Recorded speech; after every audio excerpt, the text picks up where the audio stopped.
The finest of art always portrays something about its time, and more often than not, that is done by preaching, since it gives us a peek into how the artist thinks. Preaching is a symbol that your story stands for something, and you know how we feel about people and those stories that stand for nothing.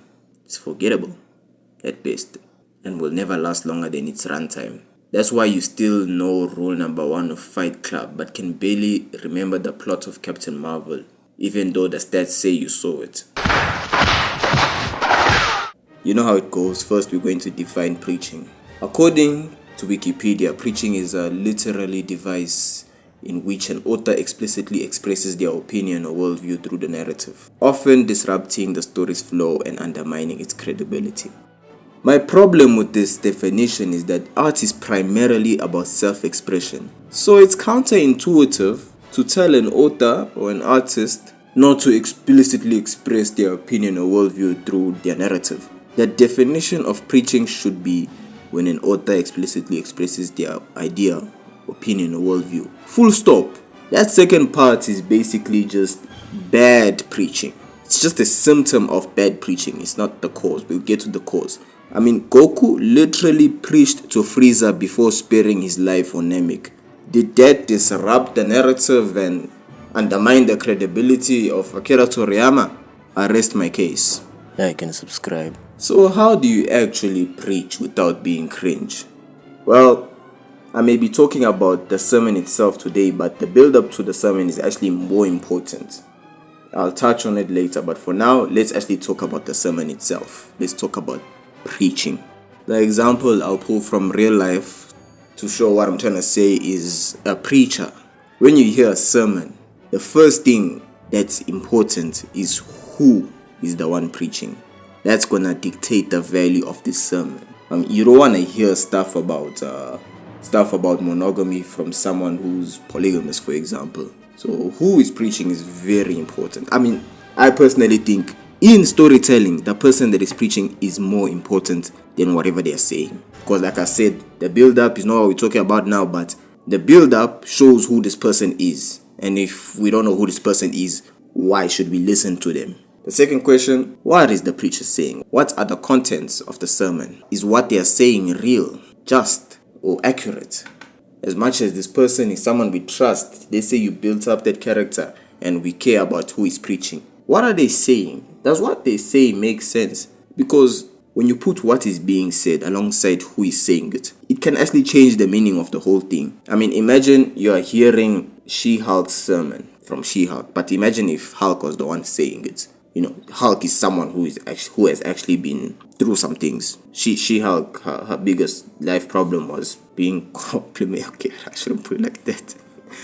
But Hulk has been tormented. He's always being hunted. He's hurting people who are close to him. Imagine he was the one talking about, of course I can control my rage because I have to do it every single day. Imagine if that line came from Hulk instead of She-Hulk. So what is being said is important, but who is saying it can change the meaning. But what is being said, is it true? Because if it's She-Hulk saying it, it won't be just, it won't be accurate. It contaminates the justness of it. The third question, when is the sermon happening? There's two ways to look at it. When in the character development phase and when in the plot. If She-Hulk said that sermon in the beginning and later, her character development changes how she sees things to a point where if she was to give another sermon, it would be different. Then that outrage of hers would have been fine because it's not posed as something that is correct, just. But that's not how they went to things, we all know that. But I'm sure it would have been worse if you watched She-Hulk all 8 episodes or something, I don't know how many there were. And then at the end, that's what you hear. But all you have been seeing is her, twerking with, who was that? Megan Thee Stallion? Yeah, she still drop music. Anyways, yeah. Fourth question, how is the preaching framed?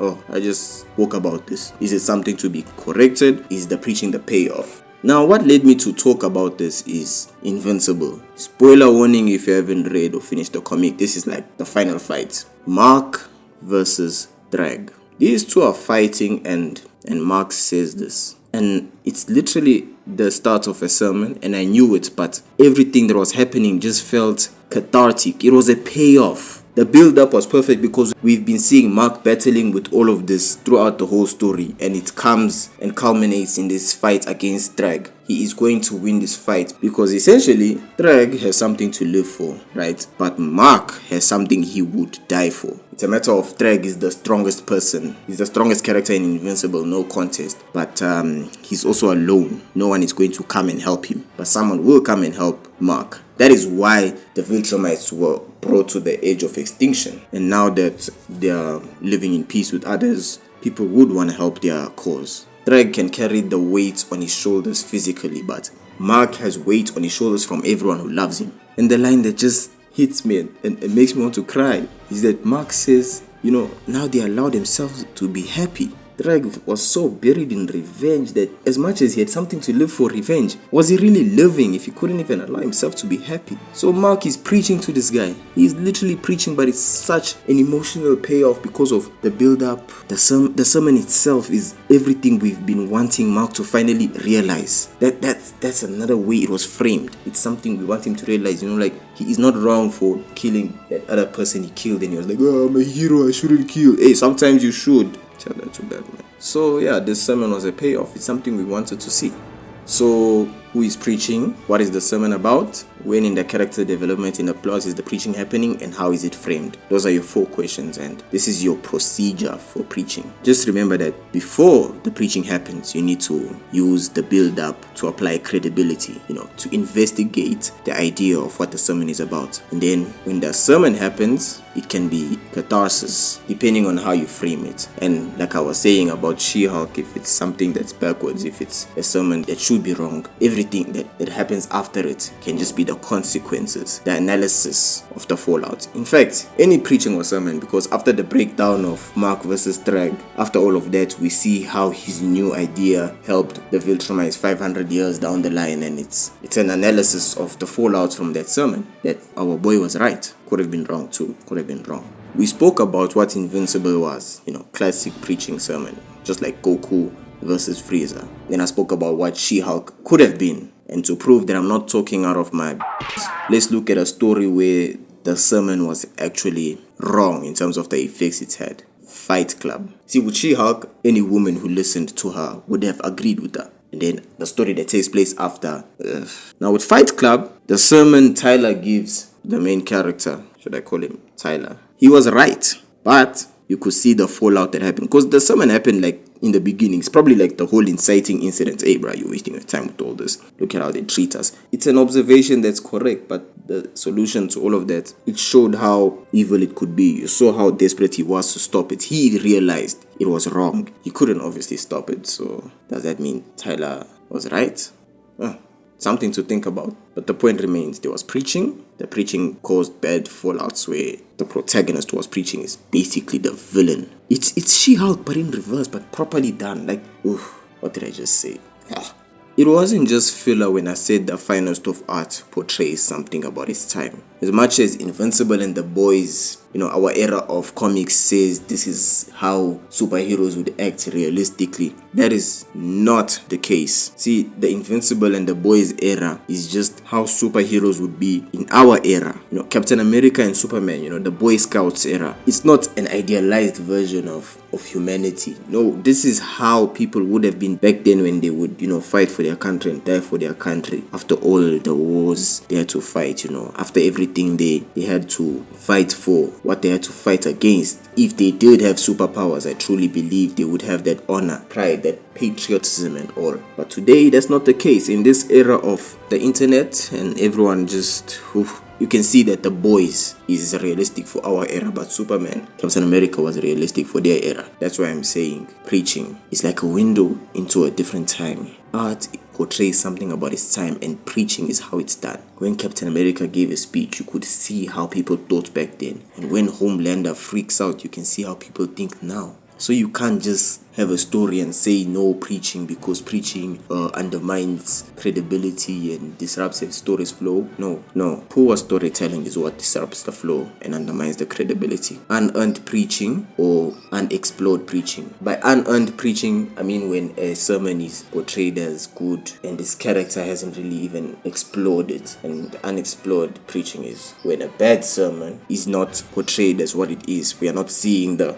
consequences of having this type of thought, seeing the consequences of fixating on how the world will take advantage of us, like in Fight Club. We are not seeing the consequences of trying to fight conformity by conforming to distraction. I mean, it's still conformity. Can you ever really get rid of conformity? Or snap out of it?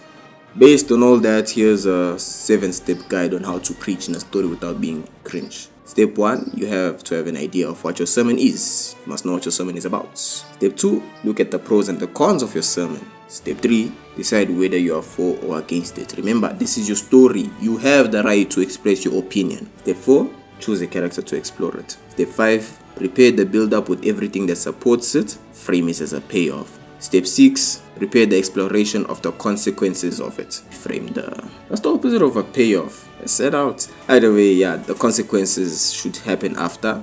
The build-up should happen before. And step 7, place your sermon according to where the stance is. If you want to explore more of the consequences, place it at the beginning. If you want to explore more of how to support it, place it at the end. If you want to do both, place it in the middle. Do both. If you're someone who's always been against preaching, I hope you now understand that preaching has never been poor storytelling. The only reason you see it as that is because those are the sermons that stick out like a sore thumb. So it's just confirmation bias that has us thinking this way. This confirmation bias leads me to the conclusion that if you do preaching right, it won't even be seen as preaching. Do with that information what you will. And if you're a writer who is now confident about preaching, I'm glad that I resonated with you. And this video about applying consequences like a god is the perfect tool to go with how to preach, because you get to explore the consequences of a sermon. And subscribe to my Patreon to support my channel, and please give my manga a read.